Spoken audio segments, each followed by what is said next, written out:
Hola, ¿cómo les va? Bienvenidas y bienvenidos a este espacio en el que conversamos acerca de la historia del diseño en general y la historia del diseño gráfico en particular. En esta ocasión lo que vamos a estar viendo es un movimiento estilístico que se llamó el estilo victoriano y que surgió al calor de la Revolución Industrial en Inglaterra, más específicamente alrededor del año 1800, y que va a impactar o va a impregnar prácticamente todos los aspectos de la vida cotidiana. Y sí, ya sé lo que están pensando. ¿Para qué vamos a estudiar un movimiento tan antiguo? Una cosa que parece caduca, ocurrió hace más de 2 siglos atrás, ya es algo viejo, anticuado, pasado de moda.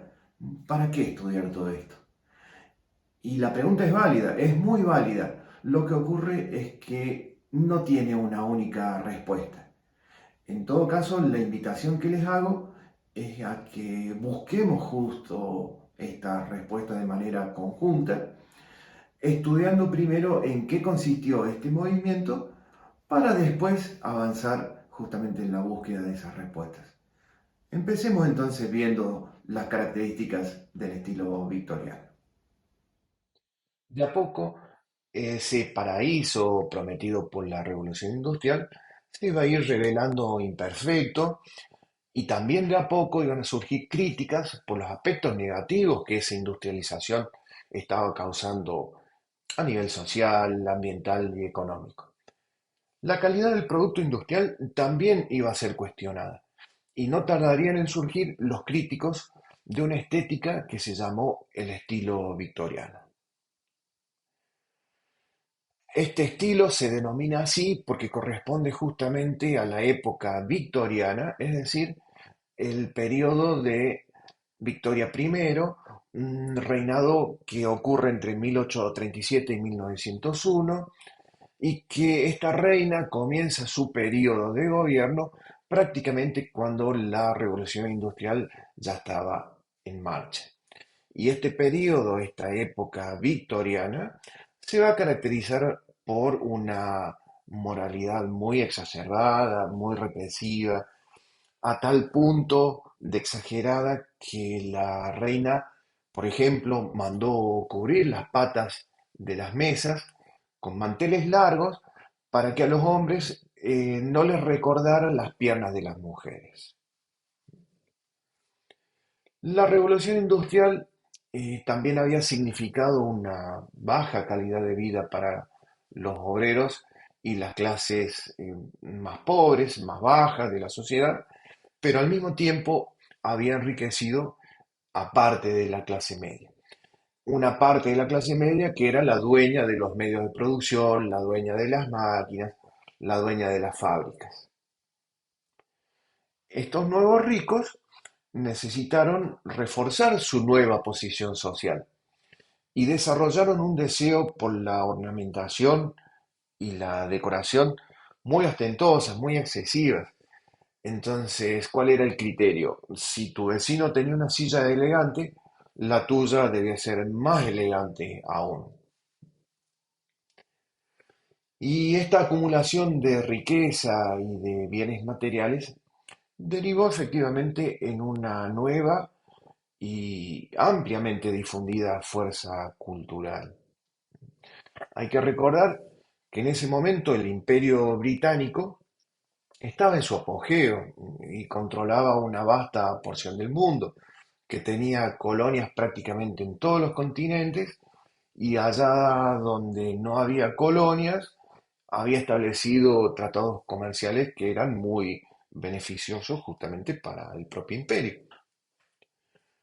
El diseño victoriano celebraba justamente esto, empleando artefactos, patrones y estilos de todos los países justamente del imperio. Es por esto entonces que estamos viendo como un cuarto podía estar decorado con un estilo hindú, mezclado con, por ejemplo, antigüedades egipcias o persas. Las características entonces de este estilo victoriano son básicamente el exceso y lo ecléctico, es decir, la mezcla. la mezcla sin demasiada armonía, sin demasiado criterio. Esto hoy nos parece excesivo, pero en esos tiempos estaba simbolizando justamente la opulencia y la fortaleza del imperio en términos globales, en términos culturales. Y en términos más personales, más individuales, estaba simbolizando la opulencia de quienes eran los dueños de los medios de producción masiva. Entonces acá nos podemos preguntar algo muy interesante. ¿Quiénes serían hoy en nuestra realidad contemporánea y más próxima esos nuevos ricos? ¿Y de qué manera demuestran justamente su condición de riqueza, su opulencia o su prosperidad? Incluso aunque esta sea ficticia. ¿Quiénes serían entonces estos nuevos ricos? ¿Y de qué manera se promueven como tales? Ahora veamos cómo era la gráfica publicitaria victoriana. Tengamos en cuenta que para ese entonces las nuevas máquinas comenzaron a fabricar duplicados exactos de ítems a gran escala. Entonces los productos podían fabricarse en distintos colores o modelos y además que fueran accesibles para la inmensa mayoría del pueblo y la gente podía elegir aquel que más le gustara. Esto generó una competencia y los productores se empezaron a preguntar, ¿cómo hago para que compren mi tetera y no la de la competencia? Este fue el comienzo justamente del moderno diseño publicitario. ¿Por qué? Porque para convencer a los potenciales clientes, los fabricantes recurrieron a los avisos y pósters que se emplearon de una manera masiva. Fue realmente una comunicación de masas. Para lograr esto fue necesario la invención de máquinas que imprimieran con mejor calidad y con mayor rapidez y en mayores tamaños de papel. Entonces hubo una mejora del proceso litográfico que prácticamente eliminó procesos anteriores como la xilografía o la calcografía. Fíjense en la calidad, en la reproducción, la calidad de colores, tonos degradados y el nivel de detalle que tenía este proceso de impresión.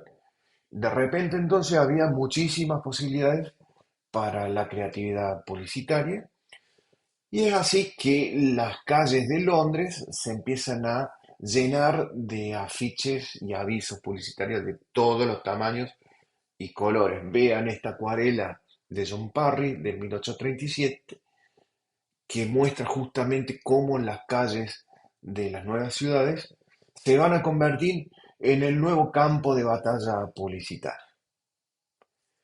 Al mismo tiempo surgen otros mecanismos distintos del aviso callejero, como es por ejemplo el de los carteles tipo sándwich. En esta foto de época lo que estamos viendo es una suffragette, es decir, una mujer que está en campaña en favor del sufragio femenino, que hay que recordar que hasta este momento en la sociedad británica las mujeres no votaban. El exceso victoriano que habíamos visto en materia de diseño de interiores y de muebles era evidente también en el diseño gráfico, donde vemos, por ejemplo, este uso excesivo de ornamentos en la tipografía, en el lettering, que también se daba en los libros y también se daba en la publicidad. El criterio era siempre el mismo. Si una floritura funcionaba, 50 funcionaban mejor. Esto también va a impactar en los avisos que se empiezan a exagerar al extremo y se llenan con fuentes con mucho volumen, mucho cuerpo tipográfico, muy decoradas, ornamentadas, y en un mismo aviso publicitario podía haber múltiples estilos tipográficos. Una ensalada, como habíamos visto al principio también. Y esta multiplicidad estilística vamos a remarcar, vamos a insistir en esta idea, estaba reforzando justamente la condición de fortaleza del sistema colonial británico. No importaba tanto la legibilidad, sino esta decoración extravagante, precisamente por esto que estamos comentando. Era la primera vez en la historia que la tecnología permitía la reproducción masiva de imágenes y hay que tener en cuenta que en este momento, tanto del rico al pobre, todos tenían acceso a las imágenes. ¿Por qué?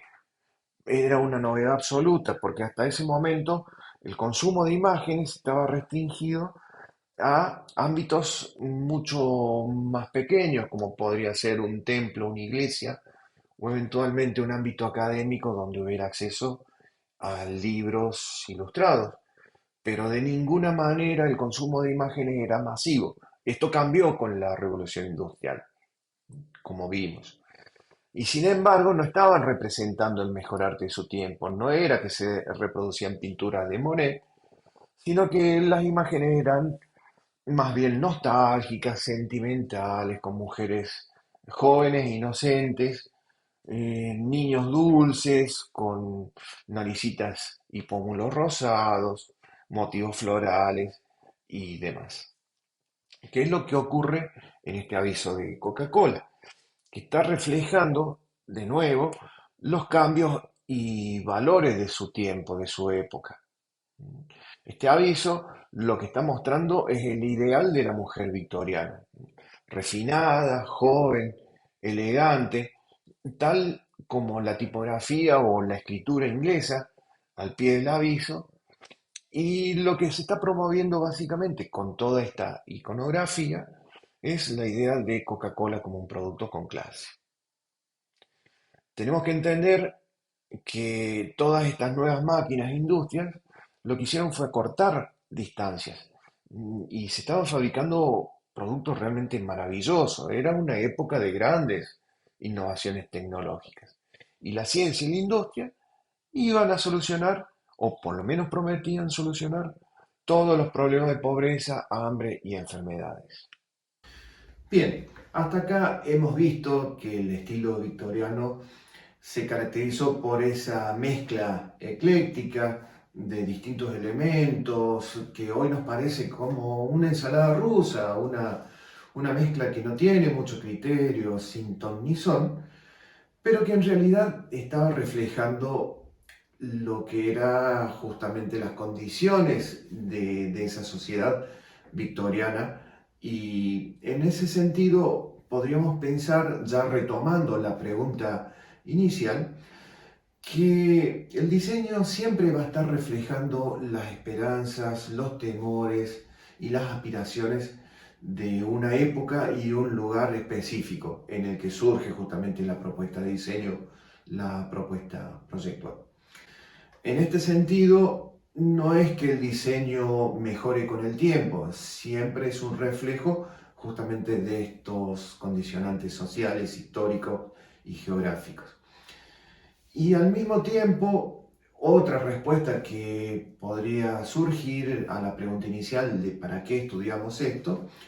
Es que en la medida que aprendemos más acerca de cómo se diseñaba en el pasado, tenemos más cultura visual y eso nos permite diseñar mejor en el presente.